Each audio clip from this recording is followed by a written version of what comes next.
Sir, এই নেন আপনার চা।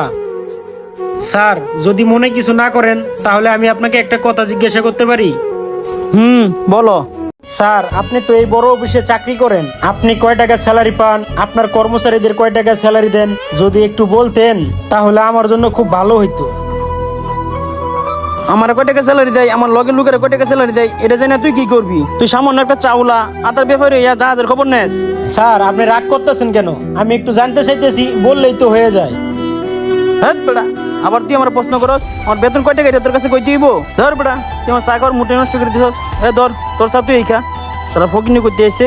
কি এমন গোপন কথা জানতে চাইছি বললো না, চা না খেয়েও চলে গেল। ভাই এক কাপ চা দিও তো। আচ্ছা ঠিক আছে, আপনি বসেন, আমি দিতেছি। স্যার, এই নেন আপনার চা। স্যার, একটা কথা জিজ্ঞাসা করি, যদি কিছু মনে না করেন? হ্যাঁ বলো। স্যার, আপনি তো এই কোম্পানিতে চাকরি করেন, আপনি কয় টাকা স্যালারি পান, আপনার সাথের লোকজন কয় টাকা স্যালারি পায়, যদি একটু বলতেন তাহলে আমার জন্য ভালো হইতো। তুমি এই ফুটপাতে চা বিক্রি করো, আমি কত টাকা স্যালারি পাই আর এই অফিসে কে কারে কত টাকা স্যালারি দেয় সেটা জানে তুমি কি করবা? যাও চা বিক্রি করো। স্যার, আপনি এমন করেন কেন? আপনি এই কোম্পানি থেকে কয় টাকা স্যালারি পান, সত্যি কথা বললে আমার জন্য অনেক বড় একটা উপকার হইতো। আরে ব্যাককল, তুই এই কথা শুনে কি করবি? আমার স্যালারির কথা তো আমি ঘরেই বলি না, আর তুই তো একটা সামান্য চাওয়ালা, তুই এই কথা শুনে কি করবি? আর স্যালারির কথা কি কেউ কাউকে বলে?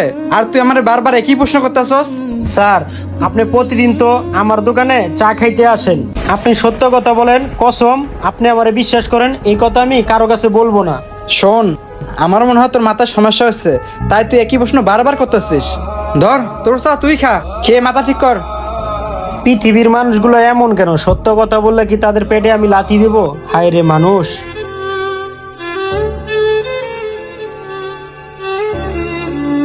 কিরে, কই তুই?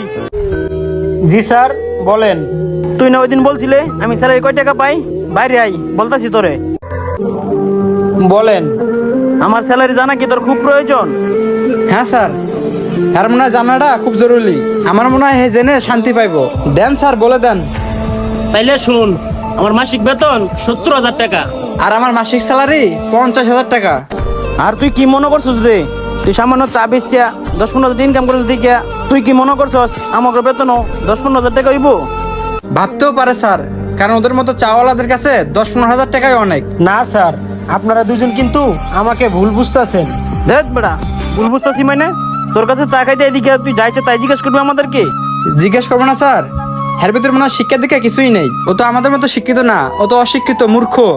স্যার, এর সাথে আর বেশিক্ষণ কথা বলা যাবে না, কখন জানি আমাদের পারিবারিক বিষয়ও জানতে চায়।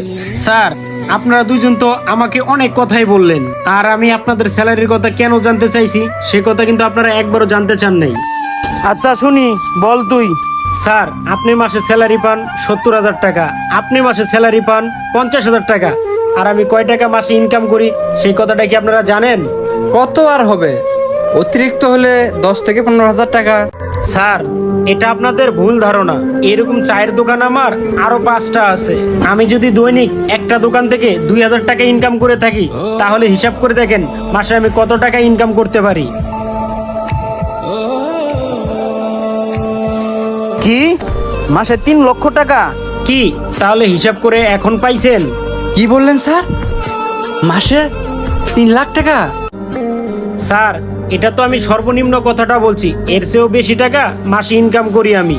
দেখেন স্যার, আপনারা এসির ভিতরে থাইকা আপনাদের মাথা সব সময় গরম থাকে, আর আমরা এই চায়ের দোকানে রোদে পুরা চা বিক্রি করি, তবুও আমাদের মাথা গরম হয় না। আর আপনারা যেভাবে কথা বলতেছেন মনে হয় আপনারা এ দেশের প্রেসিডেন্ট।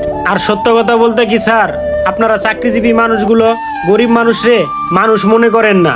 আর একটা কথা বলি স্যার, আপনাদের চেয়ে যারা ফুটপাতে দোকানদারি করে তারা মাসে অনেক টাকা ইনকাম করে। আমার একটা ছোট ভাই আছে, তারে আমি এই কোম্পানিতে চাকরি নিয়ে দিতে চাইছিলাম। তারে আমি অনেক কষ্ট কইরা লেখাপড়া শিখাইয়া মানুষের মতো মানুষ করছি, সেই জন্য আমি আপনাদের কাছ থেকে এই স্যালারির বিষয়টা জানতে চাইছি। স্যার, আমার কিন্তু কোনো খারাপ উদ্দেশ্য ছিল না, জাস্ট এতটুকুই। আপনাদের যা ব্যবহার তা শুনে কিন্তু আমি নিজেই মুগ্ধ হয়ে গেলাম। আমার ছোট ভাইরে কষ্ট করে লেখাপড়া শিখাইছি, ঠিক আছে, কিন্তু তারে আমি চাকরি করতে দিব না। আপনাদের যখন মাথা গরম হয়ে যাবো আমার চায়ের দোকানে আইসা চা খাইয়ে যাইয়েন। ঠিক আছে স্যার, ভালো থাকেন। বন্ধুরা, আমাদের ভিডিওটি দেখে কে কি বুঝলেন? যদি আমাদের ভিডিওটি ভালো লেগে থাকে অবশ্যই লাইক কমেন্ট শেয়ার করতে ভুলবেন না।